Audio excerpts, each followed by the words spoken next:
सभी भारतवासियों को मेरा नमस्कार और सभी मतदाताओं के लिए कहना चाहूंगी, भारतीय राष्ट्रीय कांग्रेस हाथ बदलेगा हालात। जी हां, भारतीय राष्ट्रीय कांग्रेस 5 न्याय 25 गारंटी लेकर अब आपके बीच में आया है। सबसे पहला न्याय क्या है? सबसे पहला न्याय युवा न्याय है। पहली नौकरी पक्की नौकरी होगी। हर शिक्षित युवा को 1 लाख रुपए की अप्रेंटिसशिप का अधिकार दिया जाएगा।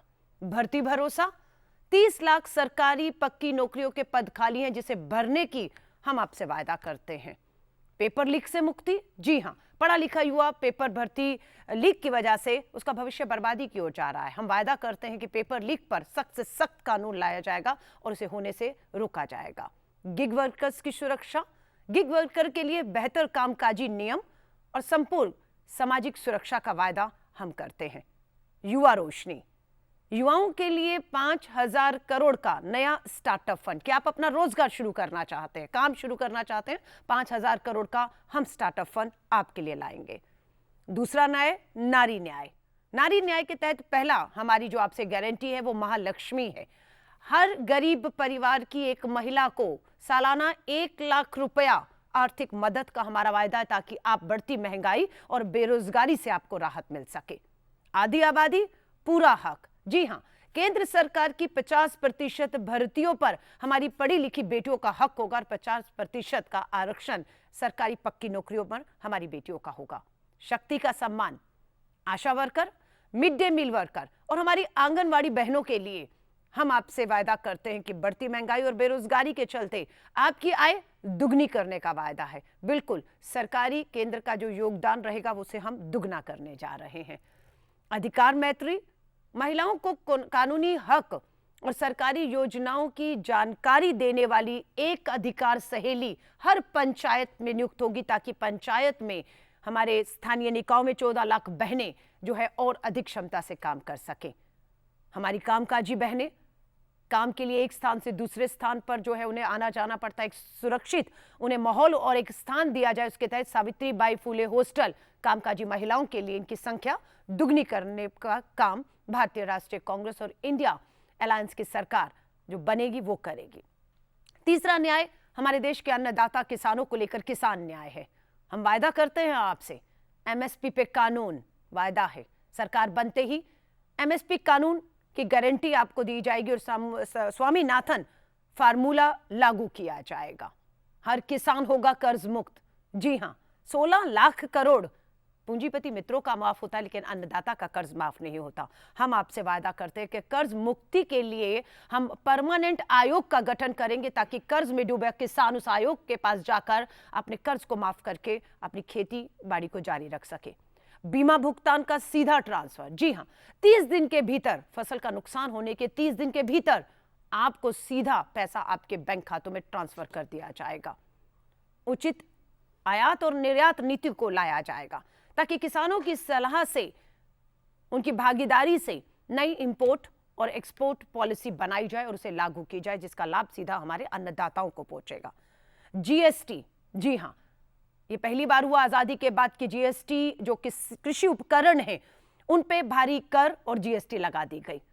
मुक्त खेती के लिए हमारी जो जीएसटी टैक्स है, फ्री हर कृषि उपकरण को और कृषि में इस्तेमाल होने वाली हर चीज को कर से, जीएसटी से बाहर लाया जाएगा। हमारा चौथा न्याय श्रमिक न्याय है। इस देश का मजदूर, देश का निर्माता, स्कूल, अस्पताल, सड़क, पुल बनाने वाले श्रमिक के साथ हम अन्याय नहीं होने देंगे। श्रम का सम्मान मतलब 400 रुपया दैनिक मजदूरी हर मजदूर का हक है, ये हम उसे दिलाएंगे, चाहे वो मनरेगा के तहत काम करता है चाहे नहीं। 400 रुपया दिहाड़ी। सबको स्वास्थ्य अधिकार। जी हां, 25 लाख रुपए का हेल्थ कवर, मुफ्त इलाज, अस्पताल में डॉक्टर, दवाएं, सर्जरी, हर तरीके का 25 लाख तक का मुफ्त इलाज की हम हर श्रमिक मजदूर को वायदा करते हैं। शहरी रोजगार गारंटी। जी हां, मनरेगा के तहत पर शहरों के लिए भी अब हम रोजगार के तहत जो है वो मनरेगा जैसी योजना लाकर लागू करेंगे। सामाजिक सुरक्षा के तहत असंगठित मजदूरों के लिए जीवन और दुर्घटना बीमा हम लाने का वायदा करते हैं।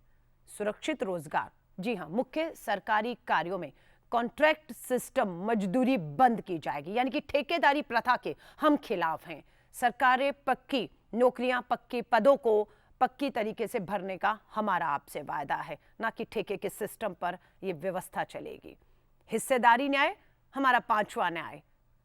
गिनती करो, जी हां, हम चाहते हैं कि गिनती होनी चाहिए, जातीय जनगणना होनी चाहिए और इस देश की सरकारी नौकरियां हो, संसाधन हो, संपत्तियों पर जिसकी जितनी आबादी उसका उतना हक का अधिकार जो संविधान ने भी उन्हें दिया है, हम उसे लागू करने की बात करते हैं। आरक्षण का हक संवैधानिक संशोधन द्वारा 50% सीमा हटाकर एससी, एसटी, ओबीसी को आरक्षण का पूरा हक दिया जाएगा। अगर एससी, एसटी, ओबीसी की संख्या जातीय जनगणना में 50 से अधिक है तो स्वाभाविक है उसका अधिकार भी 50% से अधिक का होगा।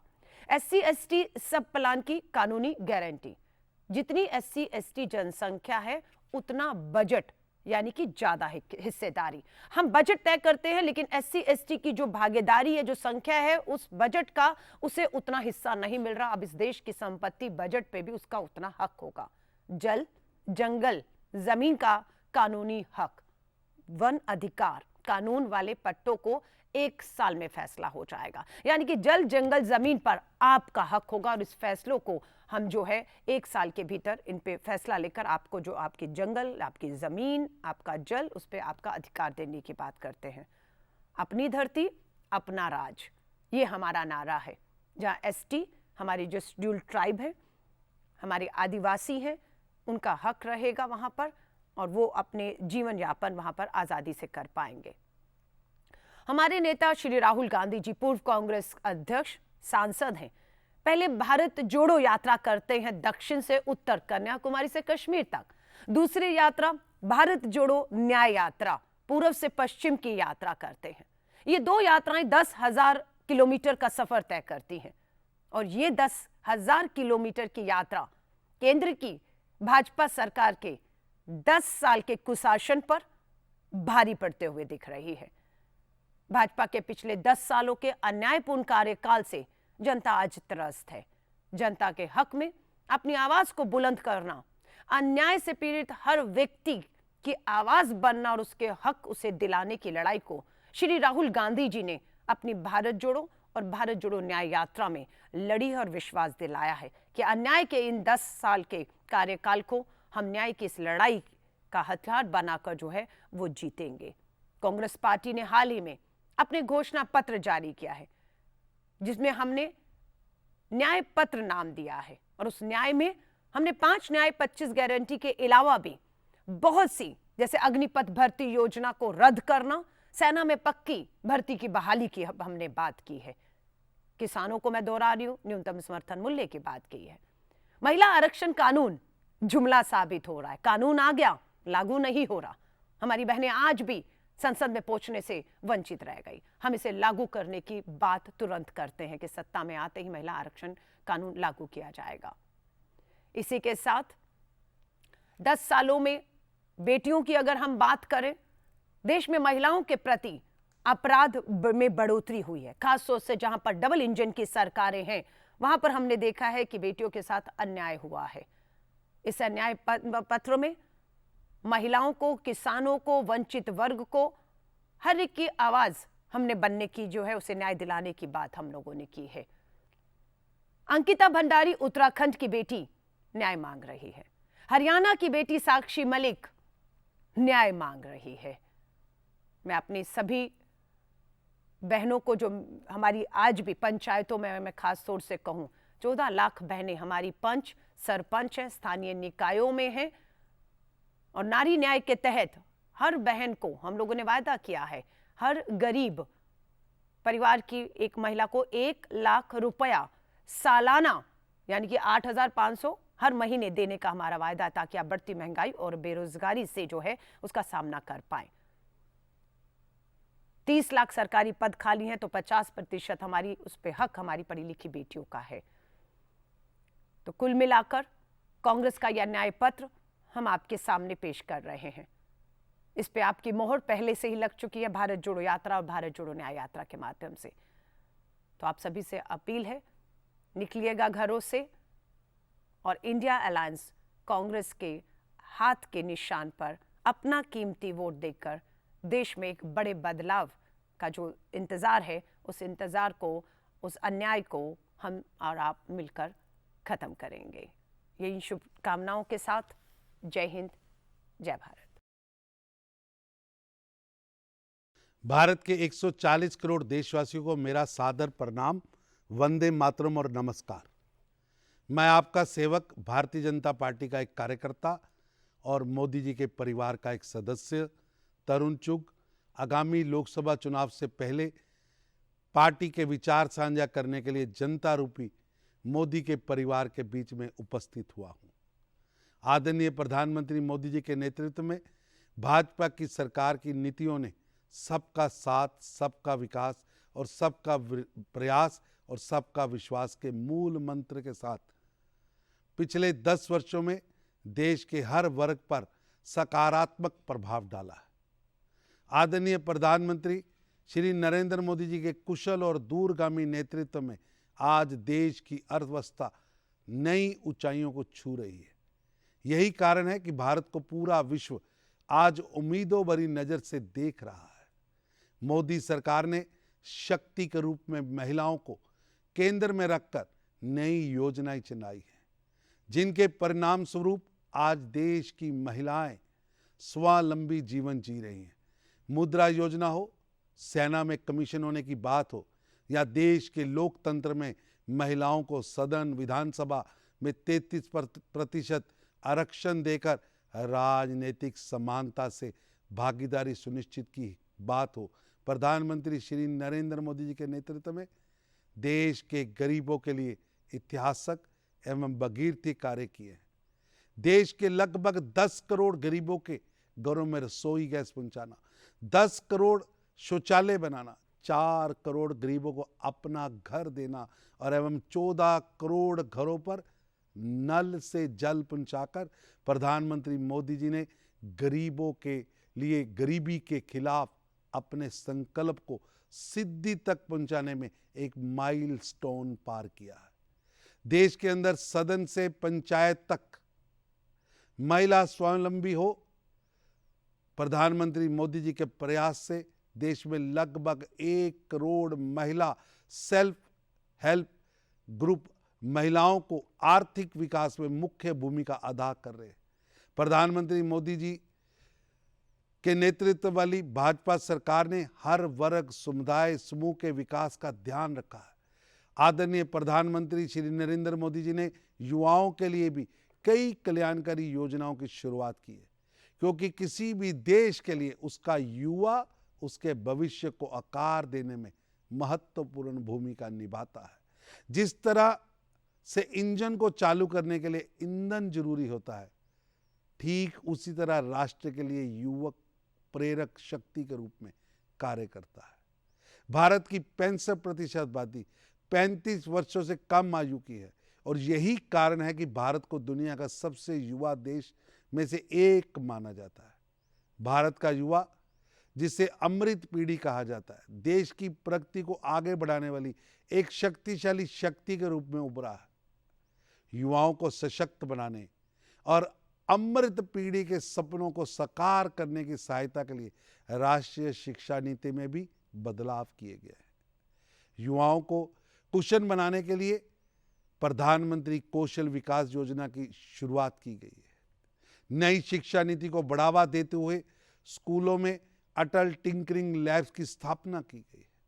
देश में प्रत्येक छात्र के सर्वांगीण विकास और उसके अंदर नवा विचार की प्रतिभा विकसित करने के लिए पीएम श्री स्कूल स्थापित किए जा रहे हैं। इस पहल के अंतर्गत देश में कुल 14,500 से अधिक स्कूल स्थापित करने का लक्ष्य लिया गया है। इतना ही नहीं, भाजपा शासन में आज भारत ग्लोबल इनोवेशन इंडेक्स में पूरे विश्व में 40वें स्थान पर आ गया है। इस इंडेक्स में भारत की स्थिति सुधरना स्पष्ट रूप से देश के युवाओं में बढ़ते इनोवेशन का प्रमाण है। बहनों और भाइयों, धरातल पर देश के अंदर खेलों के बुनियादी ढांचे को विकसित करने के लिए भी सरकार ने कई महत्वपूर्ण पहल की है। देश में एक खेल इकोसिस्टम बनाने के लिए खेलो इंडिया योजना बनाई गई है। इस योजना के अंतर्गत युवा खिलाड़ियों को अपना कौशल दिखाने के लिए मंच प्रदान किया गया। प्रधानमंत्री नरेंद्र मोदी जी का मानना है कि देश में अन्य क्षेत्रों के साथ साथ खेलों में भी आगे बढ़ना चाहिए। इसी सोच को आगे बढ़ाते हुए वित्तीय वर्ष 2023-24 के लिए खेलों मंत्रालय ने बजट आवंटन 2014 के मुकाबले 10 गुना बढ़ाकर 3400 करोड़ रुपए किया गया है। ये बताते हुए हर्ष होता है कि सिर्फ केंद्र ही नहीं, राज्य सरकारें भी देश में खेल के बुनियादी ढांचे को विकसित करने के लिए सक्रिय कदम उठा रही है। हरियाणा सरकार ने 2022 के खेलो इंडिया यूथ गेम्स के क्रियान्वयन के लिए बुनियादी ढांचे पर लगभग 150 करोड़ रुपया खर्च किया। मित्रों, आज देश में निजी संगठन भी खेलों के बुनियादी ढांचे में निवेश कर रहे हैं। नई निजी संगठन जमीनी स्तर पर खेलों को बढ़ावा देने के लिए खेल अकादमियां और केंद्र स्थापित कर रहे हैं। इससे न केवल खेल संस्कृति बनने में मदद मिल रही है, बल्कि उद्योग के लिए महत्वपूर्ण राजस्व भी उत्पन्न हुआ है। वर्तमान में युवाओं में आत्मविश्वास बढ़ा है। वह भाजपा को एक ऐसी पार्टी के रूप में पहचान रहे हैं जो उनकी आकांक्षाओं को समझती है, उन्हें पूरे करने की दिशा में सक्रिय रूप में काम करती है। युवाओं का मानना है कि भाजपा सरकार युवा हितैषी है, उनके लिए नए अवसर पैदा कर रही है। पूरे देश में एक धारणा प्रचलित है कि आने वाले 5 साल भारत को एक वैश्विक आर्थिक महाशक्ति रूप में आगे बढ़ाएगा और एक स्थिर, सक्षम और लचीले राष्ट्र को बढ़ावा देंगे। भारत का स्टार्टअप इकोसिस्टम भी आज प्रधानमंत्री मोदी जी के सशक्त नेतृत्व और कल्याणकारी नीतियों के माध्यम से मजबूती से उभर रहा है। भारत की अर्थव्यवस्था में महत्वपूर्ण योगदान दे रहा है। 2016 में प्रधानमंत्री श्री नरेंद्र मोदी जी ने आर्थिक विकास को बढ़ावा देने के उद्देश्य से स्टार्टअप इंडिया योजना की शुरुआत की। शुरुआती दौर में देश के महज 452 मान्यता प्राप्त स्टार्टअप थे, लेकिन ये आंकड़ा 1,25,000 को पार कर गया है। प्रधानमंत्री मोदी जी के दृष्टिकोण को दर्शाते हुए इस मान्यता प्राप्त स्टार्टअप ने 12 लाख से अधिक प्रत्यक्ष नौकरियों का सृजन किया है। 2016 में भारत में केवल 4 यूनिकॉर्न थे, अब यह संख्या 110 से अधिक हो गई है। इसके अलावा भारत की उल्लेखनीय प्रगति विश्व बैंक की ease of doing business ranking में 142 में से 63वें स्थान पर भारत पहुंच गया है। भाइयों और बहनों, आदरणीय प्रधानमंत्री नरेंद्र मोदी जी ने माताओं बहनों को सशक्त बनाने के उद्देश्य से भी कई कल्याणकारी योजनाएं शुरू की हैं। स्टार्टअप इंडिया पहले से ही महिलाओं को प्राथमिकता दी जा रही है। इक्विटी और क्रेडिट दोनों की पहुंच बढ़ने से भारतीय लघु उद्योग विकास बैंक द्वारा संचालित स्टार्टअप योजना के अंतर्गत 10% तक का आरक्षित कोटा महिलाओं के नेतृत्व वाले स्टार्टअप के लिए आवंटित किया गया है। ये महिलाओं के विकास पर केंद्रीय नीतियां बनाने में प्रति प्रधानमंत्री मोदी जी की प्रतिबद्धता को दर्शाता है। स्टार्टअप इंडिया के माध्यम से प्रधानमंत्री मोदी जी द्वारा सुनियोजित मेक इन इंडिया अभियान को बल मिला है, जिससे स्वदेशी उत्पादन और उद्योग में प्रत्यक्ष रूप से वृद्धि देखने को मिली है। मेक इन इंडिया के माध्यम से अनेकों औद्योगिक क्षेत्रों में उल्लेखनीय प्रगति देखी गई है। प्रधानमंत्री श्री नरेंद्र मोदी जी के नेतृत्व में भाजपा सरकार सभी वर्गों, सभी क्षेत्रों में सर्वांगीण विकास में निरंतर जुटी है।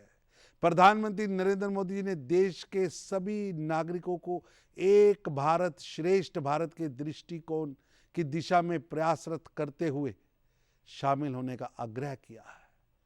इसके अंतर्गत प्रयासों का लक्ष्य 2047 तक भारत के एक विकसित राष्ट्र बनने के और विश्व गुरु के रूप में उभरने के सपने को साकार करना है। आपसे एक करबद्ध निवेदन है कि भारत की इस विकास यात्रा को निरंतर जारी रखने के लिए भाजपा को प्रचंड बहुमत से विजय बनाए, 400 पार का एक योगदान आपका भी हो। जय हिंद, वंदे मातरम, जय Bharat. My dear brothers and sisters, Namaskar. These Lok Sabha elections are taking place at a time when the secular Democratic Republic of India faces an existential threat. The decade-long rule of the BJP-led government has seen a systematic undermining of the four foundational pillars of our constitution: secular democracy, economic sovereignty, federalism, and social justice. Utilizing the levers of state power with its parliamentary majority, a regime using undemocratic methods has been put in place.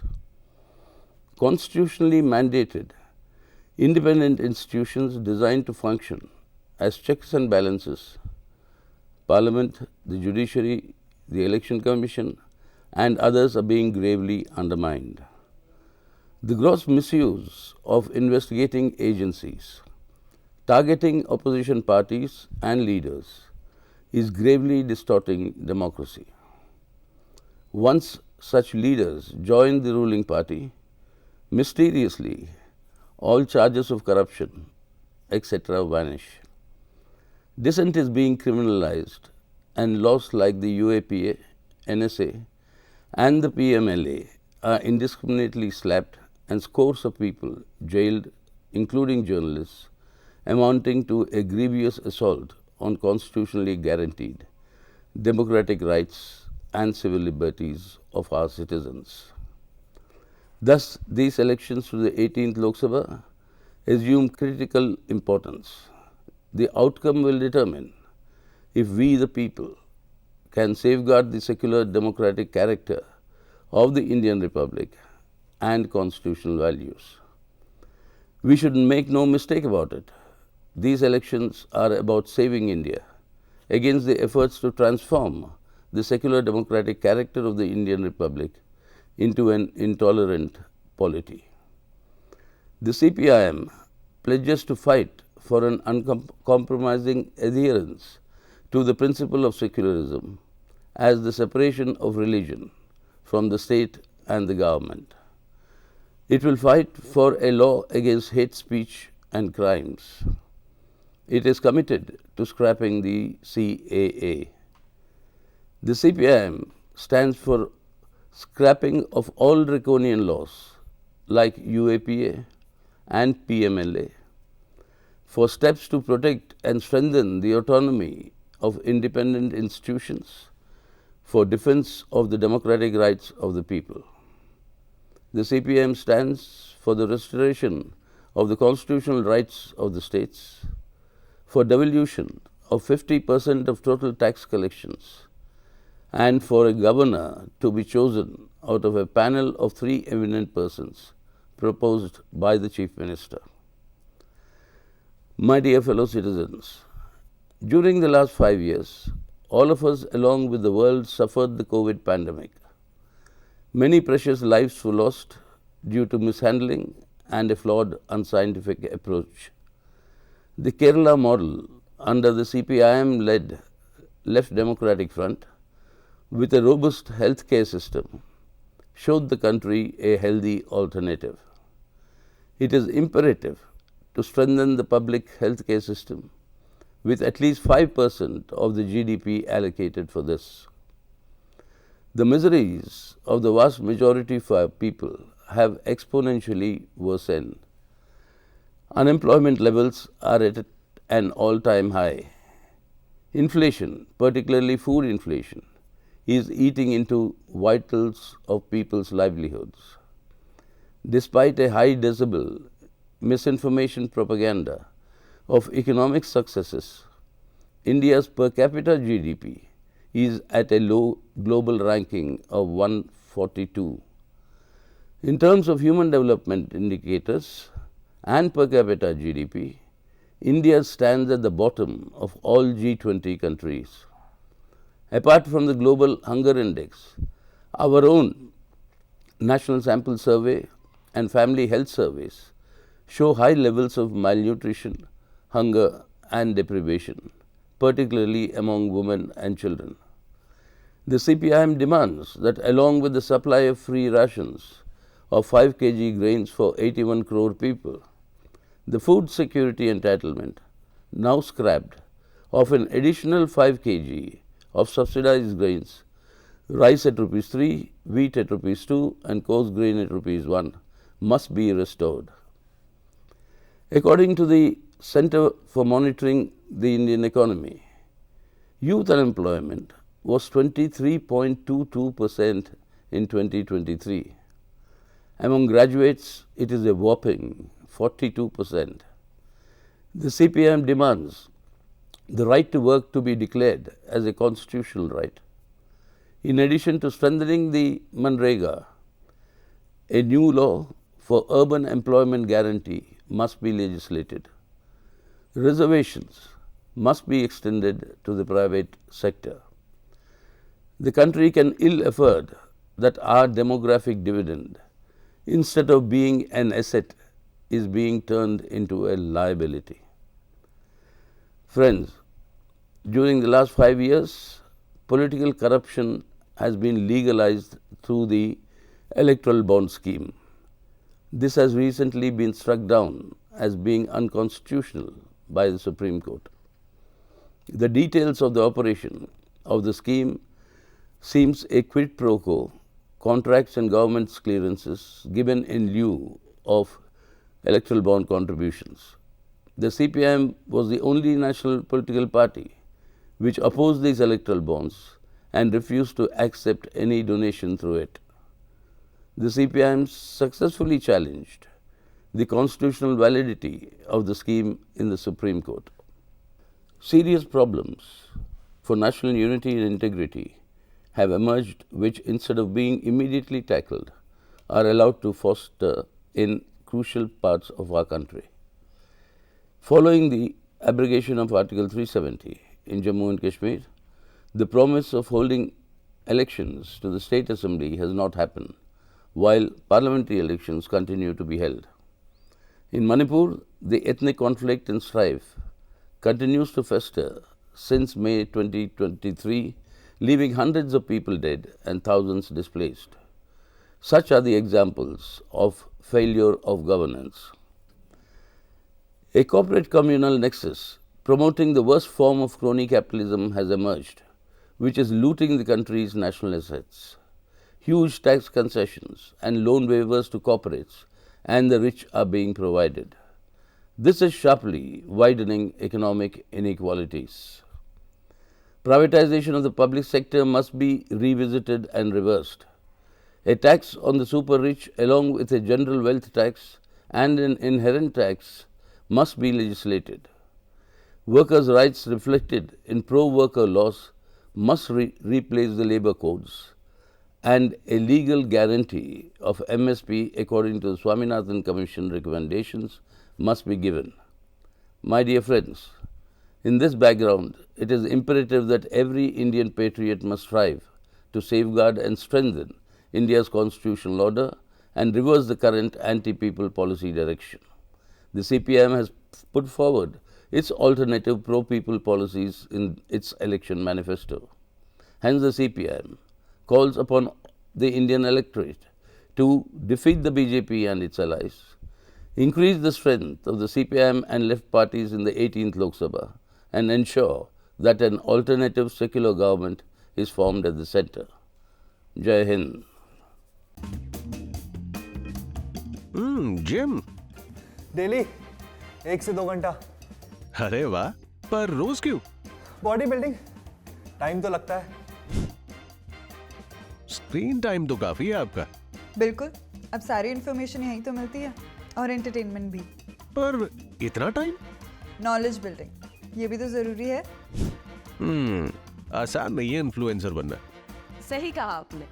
पूरे दिन reels बनाओ, caption चुनो, post करो, stories upload करो। It's a full time job actually. पर इतना कुछ किस लिए? Image building, what else? पर वोट नहीं डाला आपने। वोट, क्या फायदा? नेशन बिल्डिंग, और हाँ, इसमें इतना टाइम भी नहीं लगता। ख्याल बदलेगा तभी तो देश बदलेगा।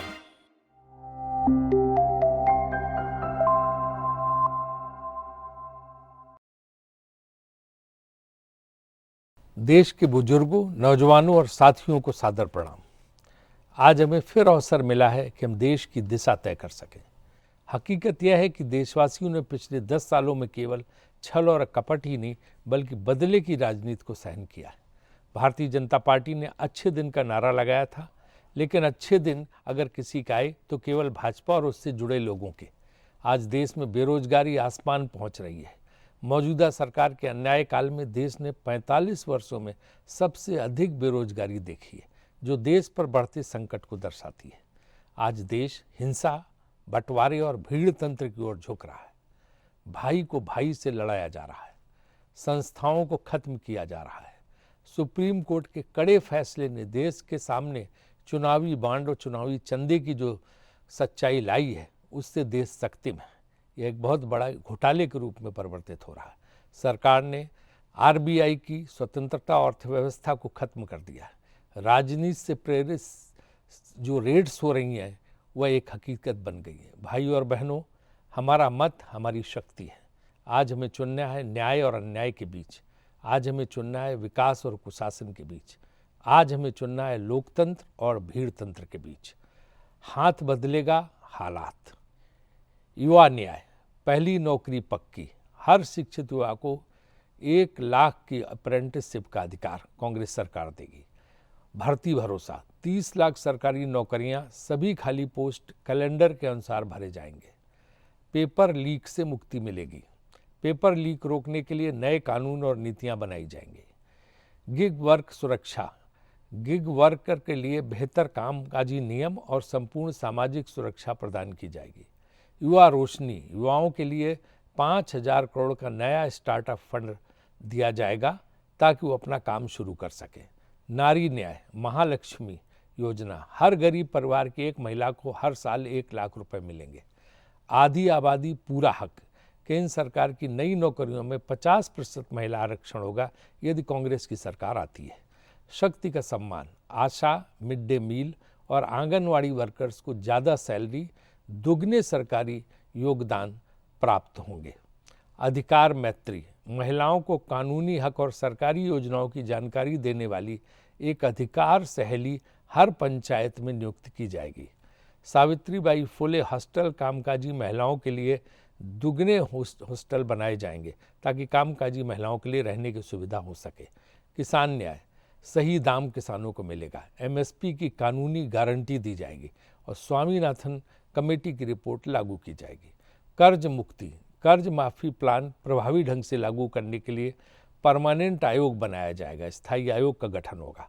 बीमा भुगतान का सीधा ट्रांसफर, फसल नुकसान पर 30 दिन के अंदर सीधे खाते में पैसा ट्रांसफर किया जाएगा हर किसान के। उचित आयात निर्यात नीति, किसानों की सलाह से नई आयात निर्यात नीति बनेगी ताकि उनकी उपज का सही मूल्य उन्हें प्राप्त हो सके। जीएसटी, मुक्त खेती किसानी के लिए जरूरी हर चीज से जीएसटी हटेगा। किसानों के किसी भी उत्पादन से जीएसटी हटेगा और जीएसटी का आतंक खत्म होगा। श्रमिक न्याय, श्रम का सम्मान, 400 रुपये कम से कम दैनिक मजदूरी मिलेगी। ये मनरेगा में भी इस चीज़ को लागू किया जाएगा। सबको स्वास्थ्य अधिकार, रुपये 25 लाख का हेल्थ कवर हर एक को मिलेगा। मुफ्त इलाज, अस्पताल, डॉक्टर, दवा और टेस्ट सर्जरी मुफ्त मिलेगी। शहरी रोजगार गारंटी, शहरों के लिए भी मनरेगा जैसी नई योजना लागू की जाएगी, क्योंकि अभी योजना सिर्फ गाँव में है, अब शहरों में भी लागू होगी। सामाजिक सुरक्षा, असंगठित मजदूरों के लिए जीवन और दुर्घटना बीमा पॉलिसी लागू की जाएगी। सुरक्षित रोजगार, मुख्य सरकारी कार्यों में कॉन्ट्रैक्ट सिस्टम, मजदूरी बंद, हिस्सेदारी न्याय। गिनती करो, सामाजिक और आर्थिक समानता के लिए हर व्यक्ति, हर वर्ग की गिनती की जाएगी ताकि पता चल जाए कि आर्थिक समानता के लिए कौन कौन से आंकड़े हमारे पास उपलब्ध हैं। आरक्षण का हक, संवैधानिक संशोधन द्वारा 50% सीमा हटाकर SC, ST, OBC को आरक्षण का पूरा हक मिलेगा। SC, ST सब प्लान की कानूनी गारंटी, जितनी SC, ST जनसंख्या उतना बजट, यानी उतनी ज़्यादा सरकारी धन में हिस्सेदारी।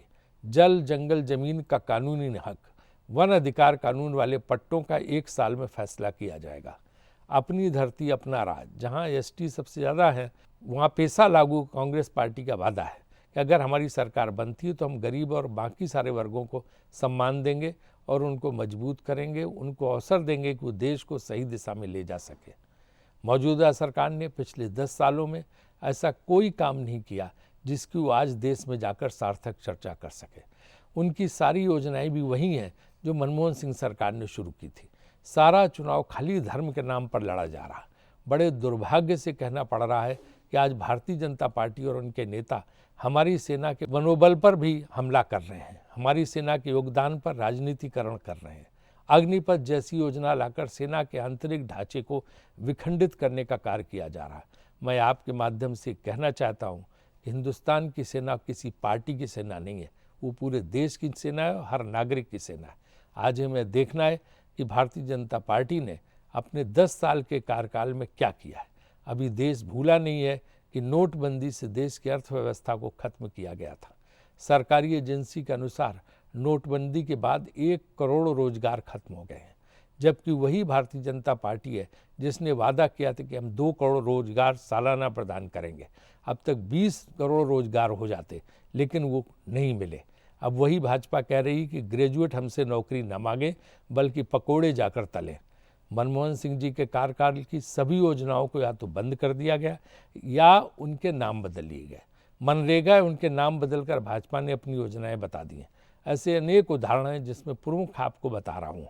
जैसे निर्मल भारत अभियान मनमोहन सिंह सरकार का था, उसका नाम बदल कर स्वच्छ भारत मिशन कर दिया। स्वावलंबन योजना को अटल पेंशन योजना कर दी गई। गरीबी की रेखा से नीचे के परिवारों के लिए मुफ्त एलपीजी सिलेंडर का नाम बदलकर प्रधानमंत्री उज्ज्वला योजना कर दिया। राजीव आवास योजना को Sardar Patel mission for urban housing कर दिया।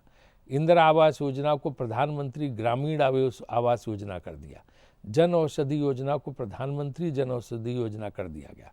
आम आदमी बीमा योजना को प्रधानमंत्री सुरक्षा बीमा योजना कर दिया गया। नेशनल ई गवर्नेंस योजना को डिजिटल इंडिया कर दिया। नेशनल स्किल डेवलपमेंट प्रोग्राम को स्किल इंडिया कर दिया। यही भारतीय जनता पार्टी है जिसने वादा किया था कि हम किसान की आय दुगनी करेंगे।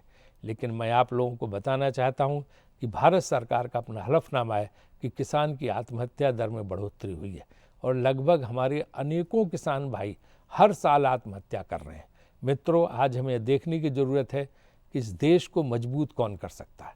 ये हमारे देश की खूबसूरती है कि हम एक बगीचे की तरह हैं जहाँ पर फूल गुलदस्ते को रोशन करते हैं। आज हमें तोड़ने का जो प्रयास किया जा रहा है उससे हमारे देश के सामने चुनौती है कि हम महात्मा गांधी के रास्ते पर चलें और उनकी विचारधारा को न छोड़ें और उस पर अडिग रहें। इसीलिए मेरी आप सबसे अपील है कि न्याय और लोकतंत्र की इस लड़ाई में हमारे साथी बने और इन लोकसभा चुनाव में कांग्रेस पार्टी और इंडिया गठबंधन को उम्मीदवारों के लिए बढ़ चढ़ कर वोट करें और उन्हें भारी बहुमत से विजयी बनाएं। धन्यवाद।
मंजुला, ठाकुर जी, परवेज, सुरेश और मुझ जैसे 11 लाख से भी ज़्यादा ऑफिसर्स करते हैं जोश से भरा एक लंबा सफ़र ताकि आपसे ये मौका छूट ना जाए।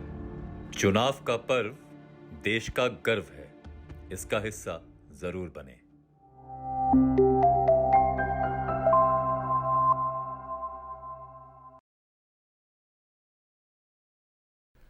मेरे प्रिय भाइयों एवं बहनों, आप सभी लोगों को यहाँ अपने देश में बिना किसी भेदभाव के आत्मसम्मान एवं स्वाभिमान के साथ जीने का अधिकार देने वाले परम पूज्य बाबा साहेब डॉक्टर भीमराव अंबेडकर के मानवतावादी व समतामूलक एवं कल्याणकारी संविधान के तहत देश में इस समय 18वीं लोकसभा के लिए हो रहे आम चुनाव के पर्व की बहुजन समाज पार्टी की प्रमुख बहन कुमारी मायावती जी की तरफ से हार्दिक बधाई एवं शुभकामनाएं।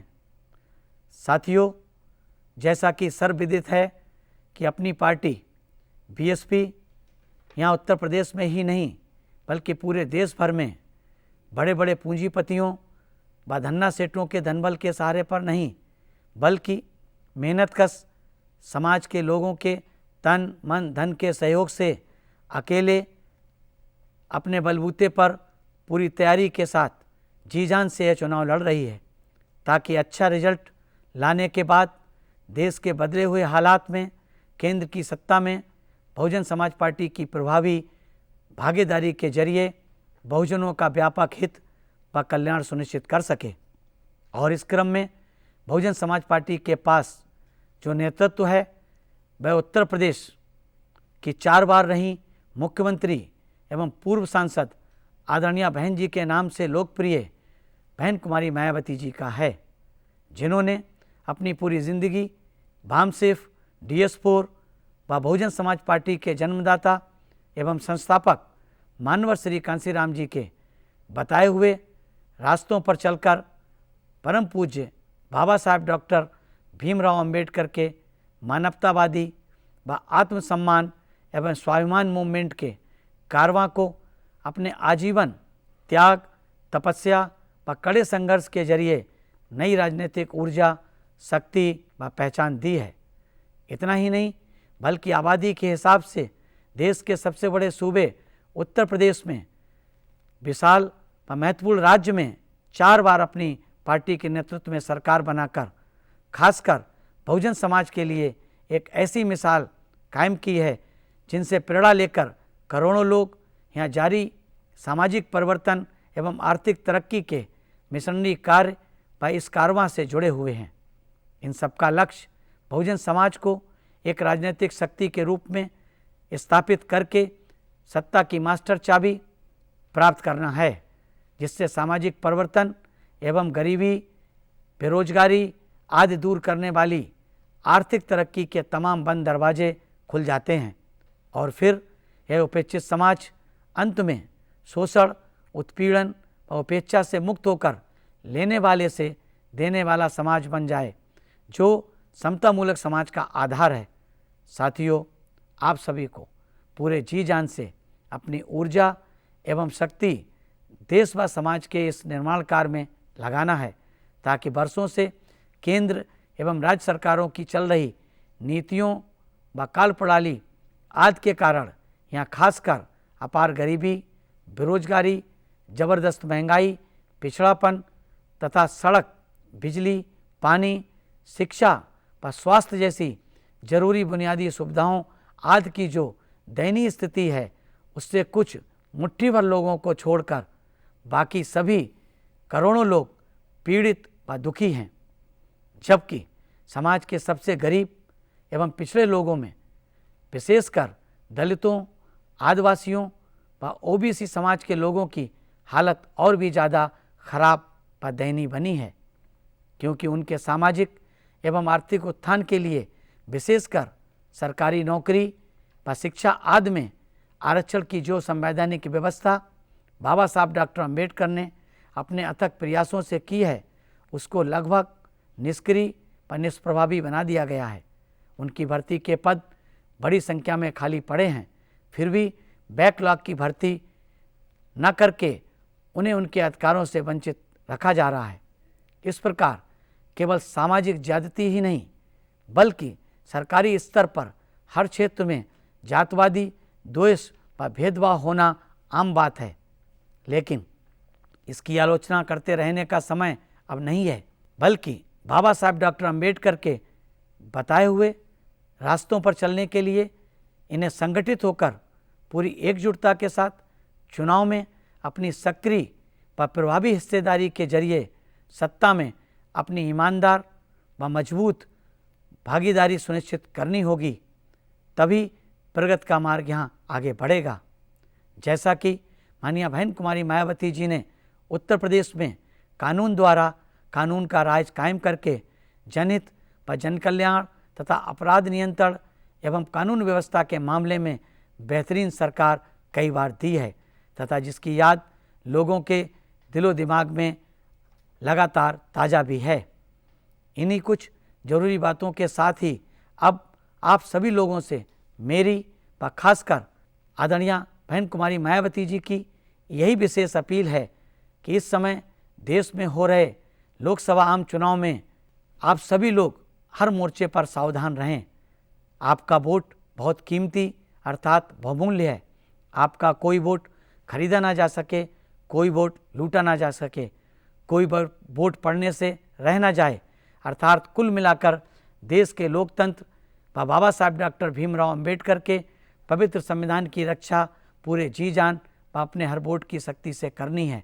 और अब अपनी बात समाप्त करने से पहले मैं बहुजन समाज में समय समय में जन्मे महान संतों, गुरुओं व महापुरुषों में भी खासकर भारत में सामाजिक क्रांति के पितामह महात्मा ज्योतिबा फुले, श्री नारायण गुरु, भारत में आरक्षण के जनक छत्रपति साहू जी महाराज, भारतीय संविधान के निर्माता परम पूज्य बाबा साहब डॉक्टर भीमराव अंबेडकर व बहुजन समाज पार्टी DS4 और वामसेप के संस्थापक मानवर श्री कांसीराम जी आदि को सशक्त नमन करने के साथ ही यह पुरजोर अपील है कि बहुजन समाज पार्टी के लोकसभा उम्मीदवारों को वोटिंग मशीन में BSP के हाथी चुनाव चिन्ह के सामने वाले बटन को दबाकर भारी वोटों के अंतर से जरूर जिताएं।